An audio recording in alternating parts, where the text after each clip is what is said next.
softly, featherly do it. And we had this discussion for about 30, 40 minutes, and it came down to where, what do you think the difference between the preachers back then and the preachers today is? And it came down to, and whether we were right or wrong, it came down today, a lot of pastors are afraid to offend me and you.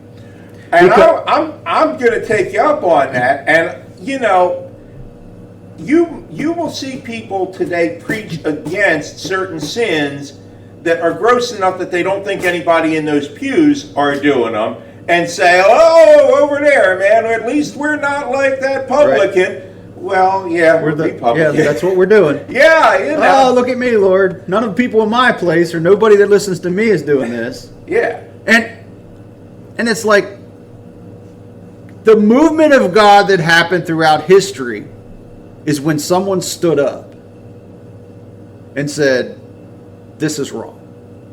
What we're doing. Persecution grows the church so much faster than name it and claim it in those terms. Take those terms as you will. And it's fascinating to me. If I was in China and I was hiding in the cave somewhere talking about the gospel, and we just know we lost brother so-and-so to the government and we'll never see him again, knowing that we hope he didn't get tortured enough that he gave our names out or gave our location out, because if he did, we're next.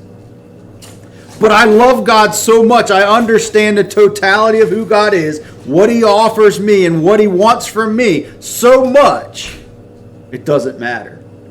Look what the Romans were doing when they were torturing the people. There is a historical fact that several occasions when, I think it was Nero, when Nero was having his Colosseum events and Christians were getting tortured, that he would, historical, isn't in the Bible, he would put his fingers in his ears and say, why do these Christians sing with joy and peace and happiness while I am slaughtering them with the lions or the bulls or the gladiators or whatever's happening? Why are they doing this? There's historical fact of people jumping out of the Colosseum stands, running down to these people burning at the stake and going down, I want what you have. That's the reason all that stopped. They were converting so many people in these torturous events that the powers to be that wanted to get rid of Christianity said, this is not working. This is growing. Let's just let it be. And sometimes the devil tactic is to attack. And it works on some because it drives us away. But I would say the greatest tactic the devil will do is just leave Ivan alone. He will get complacent. He will forget about his God. He may go through the motions, but he's not going to have an earnest effort to know his God better because he needs to rely on him. He needs to have an intimate relationship with him to get through. So it's that double-edged sword. If life is too good, we forget God. If life is too bad, we may deny God because there's no God's going to let me go through this. So whatever the extreme people are, we've always got to be reminding ourselves, we need to stay close to God no matter what.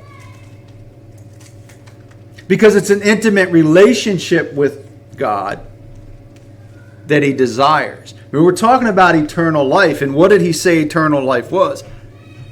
He said in John 3, now this is eternal life, that they may know you, talking about the Father, the only true, supreme, and sovereign God, and in the same manner know Jesus as the Christ whom you've sent.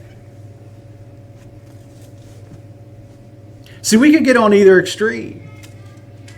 Life is too bad, so I need to deny God, because obviously if God, especially if you were raised up in the name it and claim it and the rosy flowers and everything, which contradicts to a point what God says. He says, we're going to be persecuted. We're going to go through trials and tribulation. But we need to remember, he said go through. He didn't say stay there and waller, and he said go through. Now, what go through means to you and to me is totally different. And I think it has a little bit to do with our faith level on going through what that means. But at the same point, if we have a lifestyle that is not being challenged, then the first thing comes to my mind is, I'm not doing anything worthy enough for the devil to even get a little offended at me, or worthy enough for the devil to even be worried about me. So he's not attacking me. He's not pushing against me. But if I know the Father, He's going to protect me